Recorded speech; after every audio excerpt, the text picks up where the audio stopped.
You've probably heard that the 85mm is the perfect portrait lens, but I'm gonna push back on that. While the 85 is a beautiful lens, the 50 might actually make you a better, faster photographer. I'm interested in helping you find the right lens for your style, light, subject, background, and goals. Now let's get started. One subject, two lenses, same light, same background. First, let's do a quick lens overview to see what the physical and technical differences are. The first thing you'll notice is the size and weight. The specific model you're using might not be exactly the same, but generally the 50mm is going to be smaller, lighter, and more compact, whereas the 85mm is going to be a little more substantial. The next thing you'll notice is the working distance. If I'm going to take a picture with the 85mm lens, I have to back way up from my subject to get a similar framing to the 50mm lens. For a mid-length shot or a full-length portrait, you're going to be getting pretty far away. And finally, once you shoot some photos, you're going to start to notice the difference in both compression and distortion. Compression makes the background feel closer to your subject. Distortion is more noticeable on wider lenses. This is why many photographers rave about the 85mm lens. It's really flattering with almost no distortion. And the last thing, you'll notice that the 85mm lens is going to create more bokeh, that blurred background that many photographers love. All right, so let's put these lenses in action and see what we capture.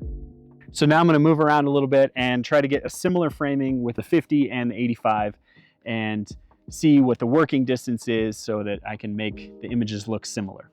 So I'm going to have you back up a little bit and then I'll get both of these to look similar, hopefully. And same thing, just wait in one foot or the other, turn a little bit. Yeah, that's great. Beautiful. Okay, so I'm gonna back up a little bit and I might have you take a couple steps back. We'll try to get a similar look out of both of these images, which is gonna be tricky. Yeah, you'll have to take a few more steps back and a little bit this way too. Perfect. And similar thing, I'm gonna have you turn just a little bit, wait in one foot or the other. And that's similar, but it's still not quite the same. So I'm gonna back up just a little bit. I'm gonna have you take a couple steps back. That's nice. Cool, and then just play with your hair a little bit.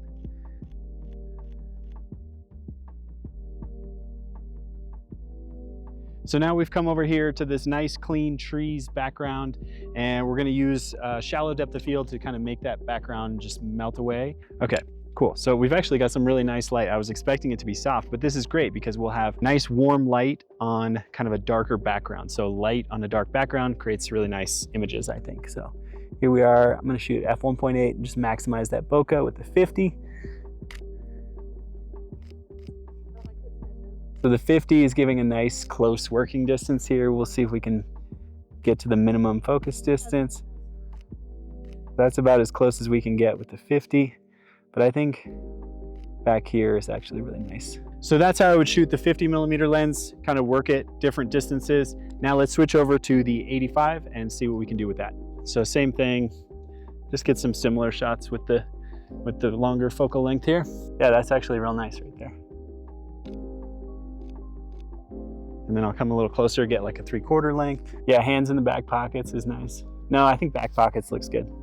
Yeah, and then wait in one foot, yeah. And then with one hand, just kind of pull your hair back a little bit. And let's check the minimum distance here. Okay, shake it out a little bit, you're good.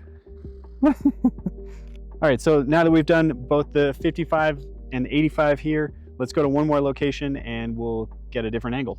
So this setting, we're gonna shoot the 85 first, and we're gonna shoot this kind of craggy peak in the background. We're gonna shoot through some wildflowers and get some compression and some bokeh. Towards me a little bit more, and a couple more steps and you'll be sticking up above the trees, which I like. Okay, cool. So now we got these flowers in the foreground, and yeah, just down at your side is good. Maybe we'll shoot real close to these flowers, let them be real out of focus. All right, let's switch to the 50. So with the 85, I was getting the eye autofocus was able to pick you up, but with the 50, it's not. So cool. And then I'm gonna come, since the 50 give me a little wider field of view, I'm gonna come closer. Cool, I like that. And there goes the sun, just behind the cloud.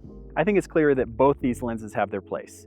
the 85mm produced some really clean frames and a lot of keepers. If I pop these into the Aftershoot culling software, it's going to easily pick the best expressions and cull down the images, making my decisions in post easier. Hopefully Brenda likes the results. The 50mm, on the other hand, is really flexible to shoot with. It does mean that you'll have to sort through a few more photos later because of the variety, but I think it's worth it. Of course, with AI editing, things are getting so fast to edit that getting it right in camera isn't as important as it used to be, although it's still a point of passion and pride for both me and Brenda. Here's my takeaway for photographers who shoot a lot of sessions. If you want to reduce the image count and simplify culling, the 85mm may help you shoot with more intention. But for lifestyle and natural moments, the 50mm may keep your flow faster and feel like a better working distance with your clients. Here's the real question: which images do you like better? Is it just me?